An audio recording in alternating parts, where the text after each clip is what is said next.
dive straight into the business modeling. And the main focus on the modeling end is on the link canvas. And the slides that follow will demonstrate why you want to focus on the link canvas. Then to wrap it all up, we're going to have 2 videos.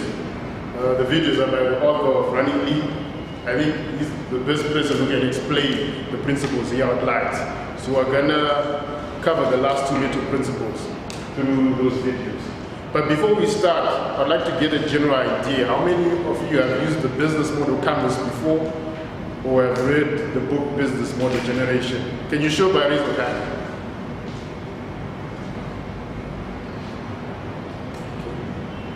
What about everybody else? What have you been using? Just out of curiosity, I would like to find out what have you been using to kind of like model the business of your startup? Business plan. Business plan. So you've written a 30-page business plan. How did that work out for you? Was it an enjoyable experience? You'd want to find a shorter way of going through that process of de-risking and validating your plan, right? So this is what we're going to talk about. And at the end of the day, the goal is to find the simplest and most concise way to present your plan.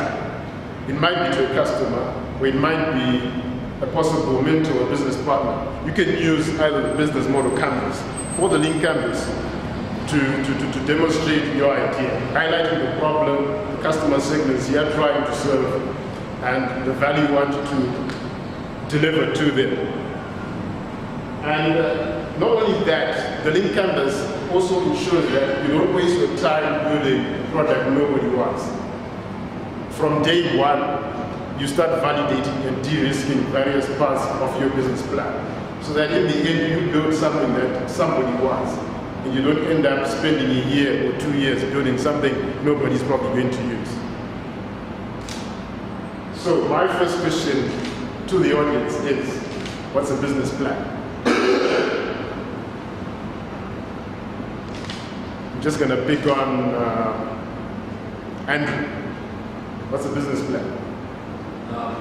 Business plan is, I'm going to choose the word plan again, but it's the framework within which you try and think about the aspect of the business and assess if it would do exactly what you initially wanted to do. Okay, you said aspects and you said the word assess.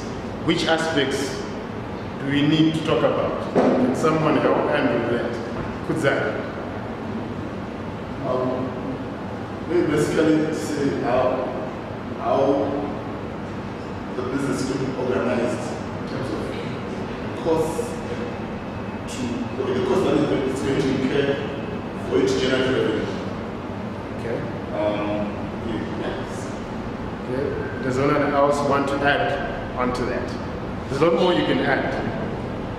I saw quite a number of people raise their hand and they said they've used, yes. So, defining your market and what problem you're trying to solve, and then having the financials and revenues, and so organizing the costs and seeing if it is a viable business model to build that need. Okay. Yeah, that's certainly true. You have to figure out what your market is, what costs could you possibly entail as you perform various activities to deliver value to your customers. Would anyone else want to add something? No one else? Okay, so I got this definition from the business model canvas, and they basically outline the business model as how a business creates and delivers value for its customers. So if you're using the business model canvas, you can explicitly state this using the 9 blocks. You have your customer segments, you have your value proposition, you have things like your key partners, your key activities. All these things are related because some of the key activities will be performed by your key partners, some of them will be performed internally, and these functions have a cost linked to them. At the end of the day, you have to generate revenue from your customers.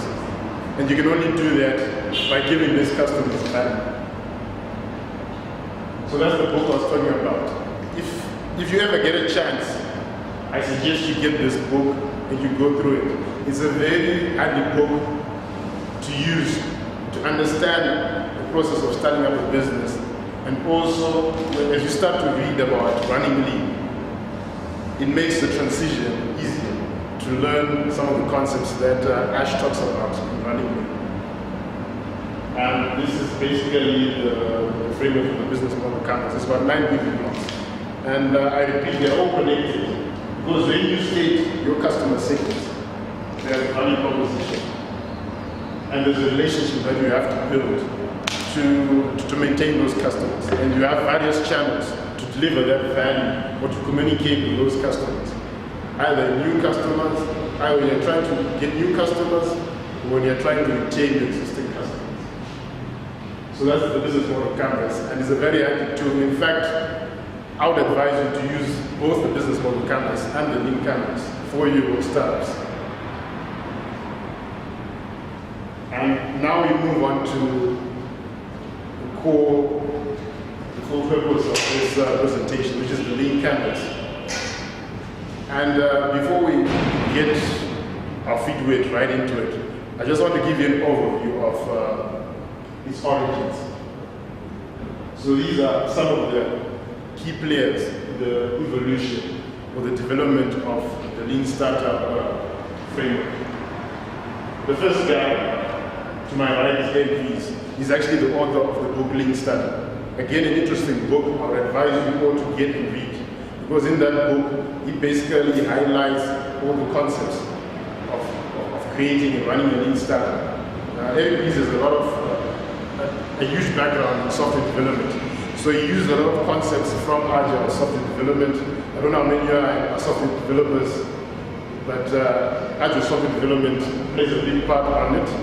And in addition to that, he also takes the concepts from Toyota in terms of lean manufacturing, things like the Kanban, and how being lean is not exactly being thrift, but actually minimizing your resources as you're in the early stages of developing your company to give yourself the best chance of success. Because in the early stages, resources are limited. So you have to figure out and find out ways you can minimize your costs and you can minimize the activities that you do and do the right things at the right time to ensure that your startup is a success. Another key proponent is also Steve Blank. Steve Blank has got two interesting books. One of them is actually on startups, specifically mobile internet startups. It's called Startup. I've forgotten the title of the book, but if anyone is interested, I can give you a copy of mine. And then another book that Ash talks about, written by Steve Blank, it's called 4 Steps to the Epiphany. And the key takeaways from the books that Steve Blank writes is on customer development. He's always talking about how you as an entrepreneur should not focus on building your product, but actually focus on talking to the customer and validating if you actually have a problem or solve. And there are others as well. But the key proponent we're going to talk about is Ash. And we're going to watch 2 videos that he made. And he tries to explain 2 of the meta principles. Just focus on the first meta principle. But the other 2, I'll let Ash explain them via video. So I just dropped this chart to typically highlight the stages a startup goes through. So if you notice this chart, you notice that at the very beginning, growth is quite low, and the time period will vary, but it's actually quite long. And at a certain stage, you have to obtain product market fit. At some point, you have to know that your product is a viable product for the market, and you're actually in a position to actually scale it and grow your business. So the question that I used to ask myself, and a lot of people ask themselves as well, is when I'm starting out, how exactly do I do that? There's not a lot of material, there's not a lot of process in doing that exactly. So as an initial start, we're going to, right here in this room, apply the lean canvas to get that process going. And essentially, we have to use this process with this concept in mind. And this definition is from Steve Blank. Basically says the startup is by its very nature a temporary organization used to search for a repeatable and scalable business model. So that basically means that when you're running a startup, everything is in chaos, nothing is constant. You're not like a big corporate like Econet or Delta, where more or less everything is constant. As an example, Econet already has a captive market. They have the infrastructure, they have the finance. So they have a lot of things going for them. But you, on the other hand, do not. So what do? We need to experiment and we need to learn, and not to shoot in the dark.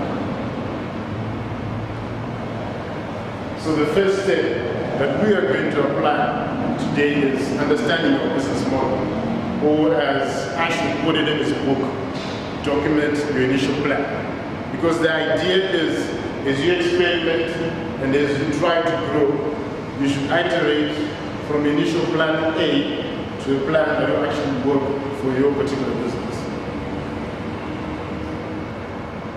Okay, that's the book. And that's an illustration of the lean canvas. It's got 9 building blocks. It's the same as the business model canvas. But you notice there are certain differences. For instance, in this canvas, we don't see key partners, and there's an emphasis on the problem, on the solution, on metrics, and on unfair advantage. Unfair advantage, you can also call that competitive advantage. So I'm going to pause for a bit on this slide. Why I want us to do that is, I'm sure you've all got pieces of paper. I'd like you guys to outline this canvas on your piece of paper. Because as we go through each block, I'll just call upon anybody and then they'll tell us, or should I say, share with us what their top 3 problems are, as an example. And say, for instance, for which customer segment. You can create this canvas for many customer segments. But as an exercise, we're just going to focus on one customer segment. The one that you call your key customer segment. Okay. So these are the mental principles I've highlighted there. We're going to focus on documenting your plan A. And the other 2 C videos are identify the risk as parts of your plan. Because at the end of the day, when you're using the lean canvas, you're basically trying to de-risk various parts of your plan. Because if you look at the canvas, there are 3 main types of risks that are involved. You've got product risk, you've got customer risk, and you've got market risk. So along the way, as you iterate from your plan A to the plan that's going to eventually make your startup work, you're trying to de-risk each block, step by step, over short iterations, possibly lasting for just 2 weeks. So we're going to start with the customer segment, which basically focuses on your target customer. And it's a very important part, because when you're talking about customers, you have to actually get into the shoes of your customers and understand what their problems exactly are. And there are various techniques that Ash talks about in terms of trying to understand their problems. And once you've identified those problems, try and come up with solutions that will solve their problems. And we'll move on as we go, because it's quite a big slide. So let's just get going. Okay, there's a couple of guides to get going. When you do this, you have to do this in one sitting, and basically you have to do this in 20 minutes, and always focusing on the customer. So to kick us off, we're going to start with the customer segments. And like I said, you have to narrow your customer segment. It shouldn't be general, like saying internet users or just students. The various types of students. It should be specific. Are you going to be targeting college students? Are you going to be targeting high school students or primary students? Be specific. And even if you figure out the type of students you want to target, are you going to target university students at the University of Zimbabwe first? We're going to target students at Midlands. It's just an example. You say you had a product that was specifically for varsity students. So, as a guideline for brainstorming possible customer segments, something that you're going to do right now, is you have to first of all figure out the difference between your customers and your users. A customer is someone who's actually going to pay for your product. And the user is basically someone who uses your product but not necessarily pay for it. A typical example is Facebook. A lot of people in this room use Facebook, but they don't pay for it. But there is a group of customers that do pay for it. Those are advertisers. So that's a typical example. Or in my case, for any tutor, I would say my customer segments could be parents, teachers, and students. And I would say my particular customer, the particular customer who pays is the parents. But teachers and students are actually users. That's an example. So with that in mind, I'll give you guys about 2 minutes to roughly think of your customer segments and then pick one segment that you think is the key segment for your startup, for your particular startup. So just 2 minutes. What I'm talking about is the problem box. Suppose you can still stay on this particular slide. So given your key customer segment, what are the top 3 problems you want to solve for them? One technique that's highlighted in Running Lead for doing this, identifying the top 3 problems, is to ask the question, why 5 times? If you come up with one initial problem, ask yourself, why 5 times? And using that process, you can actually come up with the other problems, then rank them according to what you come up with. Another way you also highlight in the book is try and think of the end user story benefit. If you know what the end user story benefit is, you can identify the problems. Just an example for him to, I might say, the end user story benefit is a student excelling in his final exams, be it O level or A level. And then you can use that now to track back to see what the problem is. Maybe the problem is students are failing to grasp basic concepts in maths, science. And then you map that particular problem to a solution. So for the sake of time, when you map those 3 problems, try to identify a solution that will solve that problem. So I'll give you guys roughly 3 minutes to list 1, the problems, 2, identify the solutions that will solve those problems for your particular customer segment. So can you do that?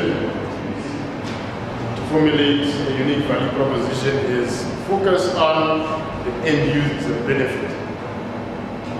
What will your customer segment at the end of the day benefit from? What's the success story? And like I always highlighting for any tutor, for instance, it might be an improvement in grades. Every parent wants their kids to improve their grades or to grasp their concepts because this has a significant impact on their future, whether it's to get a varsity place or to get a job. So think about that. Think of the end user story benefit to come up with the unique value proposition of your startup. So I'll give you guys 2 minutes and I'll just pick one startup to share their unique value proposition. And also associated with the unique value proposition when you're coming up with it. If you want to kind of like come up with a high-level concept pitch, think of something that people can easily relate to. Probably say, okay, my startup is kind of like Amazon, but it's for video. Or it's kind of like YouTube, but it's for something else that's directly related to your startup. It gets a conversation going about your idea and simplifies what exactly you're doing to the person you're trying to share your idea with. So think about that. And remember guys, in as much as you're supposed to finish this ideally in 20 minutes, it takes time to fill in some segments. So it's okay sometimes to leave some sections blank, because later on you can always come back and then fill them in. So this is just an initial start to get you thinking what exactly your startup is. Trying to think of the riskiest part. And maybe sometimes when you see a certain block is blank, maybe that's probably the riskiest part of your business. And maybe when you start experimenting, de-risking your business, your link canvas, that's probably where you should start.